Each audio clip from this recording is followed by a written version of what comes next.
শরীফ ওসমান বিন হাদির মৃত্যুতে শোক জানিয়েছেন কমনওয়েলথ মহাসচিব শার্লি বোচোয়। একই সঙ্গে বাংলাদেশের সাম্প্রতিক সহিংস পরিস্থিতি নিয়ে গভীর উদ্বেগ প্রকাশ করেছেন তিনি। ২০ ডিসেম্বর এক বিবৃতিতে কমনওয়েলথ মহাসচিব বাংলাদেশের জনগণকে আইনের শাসনের প্রতি শ্রদ্ধাশীল থাকার আহ্বান জানান।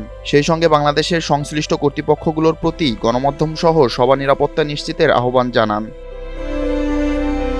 বিবৃতিতে শার্লি বোচোয় বলেন, শরীফ ওসমান হাদির মৃত্যুতে আমি বাংলাদেশের জনগণের শোকের সঙ্গে একত্রতা প্রকাশ করছি এবং তার পরিবার ও প্রিয়জনদের প্রতি গভীর সমবেদনা জানাচ্ছি।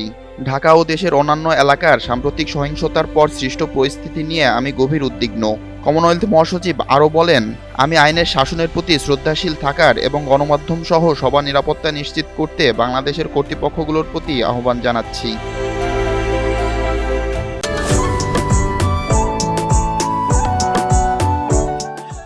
একই সাথে সহিংসতার জন্য দায়ী ব্যক্তিদের জবাবদিহির আওতায় আনার প্রতিশ্রুতি এবং সংযম প্রদর্শন, দায়িত্বশীল আচরণ ও বিদ্বেষ পরিহারে অঙ্গীকার করে অন্তর্বর্তী সরকারের দেওয়া বিবৃতিকে স্বাগত জানিয়েছেন কমনওয়েলথ মহাসচিব।